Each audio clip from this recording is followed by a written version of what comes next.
গোলাঘাট এৰেঙাপাৰা চাৰিআলিৰ এই যুৱকজনৰ নাম কল্যাণ কিশোৰ শৰ্মা। কোভিডৰ সময়ত তেওঁ সংস্থাপন হেৰুৱাই হতাশ হোৱা নাছিল আৰু তেতিয়াই নিজাববীয়াকৈ স্থাপন কৰিছিল এটা উদ্যোগ। মাত্ৰ 30,000 টকাৰে LED বাল্ব বনোৱা উদ্যোগ স্থাপন কৰি আজিৰ তাৰিখত নিতৌ 300ৰ পৰা 350 বাল্ব প্ৰস্তুত কৰে কল্যাণ কিশোৰে। 5জনকৈ যুৱকক তেওঁ সংস্থাপনো দিছে আৰু বহুজাতিক প্ৰতিষ্ঠানৰ লগত ফেৰ মাৰিবলৈ সক্ষম হৈছে। কল্যাণ কিশোৰৰ NK অভিলাষা নামৰ LED বাল্বৰ চাহিদা এতিয়া উজনিৰ বিভিন্ন প্ৰান্তত। আমি ডেইলি 300ৰ পৰা 350 বাল্ব আমি ডেইলি এদিনত আমি প্ৰস্তুত কৰোঁ।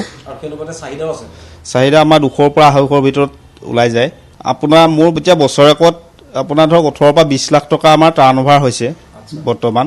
বাকী উপাৰ্জনটো আমিতো ধৰক এটা সৰু অনুষ্ঠান, আমি বহুত কম প্ৰফিট লৈ পেলাই আমি বজাৰখন ল'বলৈ চেষ্টা কৰি আছোঁ। অসমত যদি এনেকুৱা সৰু সৰু উদ্যোগ গঢ়ি পেলাই যদি অলপ বজাৰ ল'ব পাৰি, ল'ব পেলাই আমাৰ ধৰক থলুৱা ল'ৰাই সংস্থাপন পাব যুৱক যুৱতীয়ে।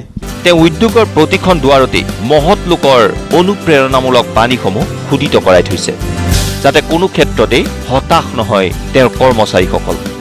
ইয়াত বহুত ইতিমধ্যে কিছু কথা লিখা আছে। মই কেমেৰাজন প্ৰশান্তক লিখিবলৈ কৈছোঁ যে কৰ্ম কৰি যাবা কিন্তু ফললৈ আশা নকৰিবা।